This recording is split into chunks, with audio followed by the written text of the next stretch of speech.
La Sierra University has an interim president. Hi, I'm Connie Vandeman Jeffrey, and this is All God's People.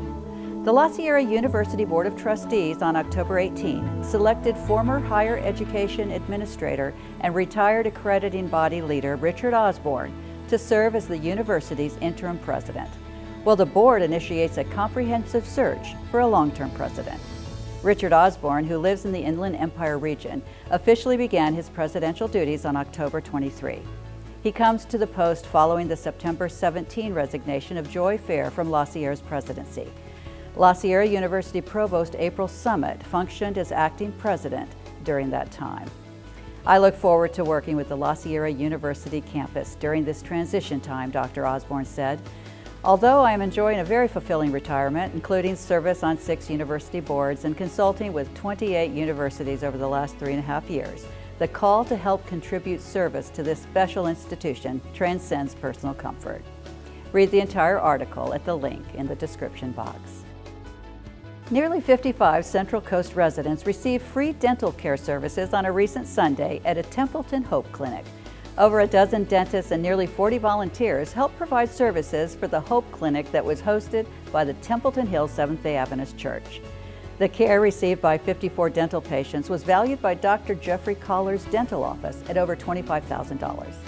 In addition to those dental care patients, there were 15 patients who received foot care, which was valued at $2,250. The clinic also gave people the chance to receive free health screenings and physical therapy for no charge. I love stories like this of how local churches reach out to the community. Thank you, Templeton Hills Church, dentists, and volunteers who provided these much-needed services. In the month of November, several health awareness topics are highlighted and celebrated. 2 of them are very near and dear to my heart: Alzheimer's disease and home care and hospice. Alzheimer's Awareness Month is a time to heighten awareness about Alzheimer's disease and show support for the more than 6.2 million Americans living with it. There are a number of quick and easy ways you can help raise awareness, show support, and fight Alzheimer's disease. My mother, Nellie Vandeman, suffered from Alzheimer's disease from age 79 to her death at age 84 in 2001. Alzheimer's truly is the long goodbye. I learned more about compassion, caregiving, and awareness firsthand than I could have ever learned otherwise. There are so many more resources available now than there were 23 years ago when my family and I were caring for our mom. One of my favorite colors is the Alzheimer's awareness color, teal.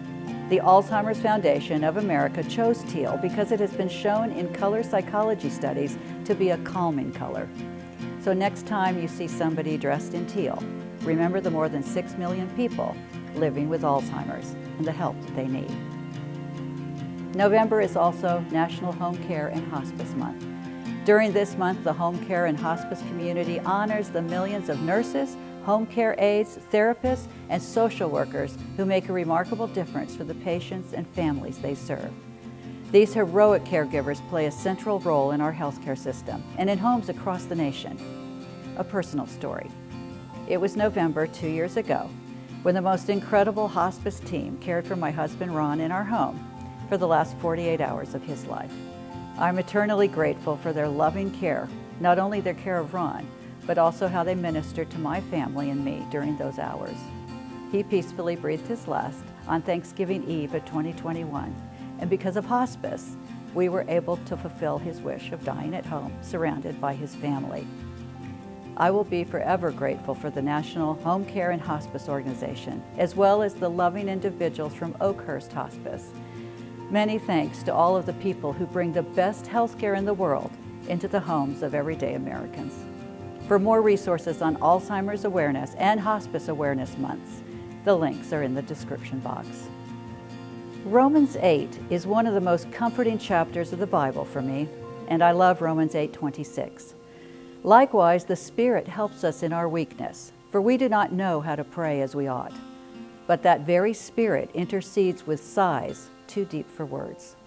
This verse reminds us that even when we don't know how to pray, the Spirit intercedes for us with sighs too deep for words.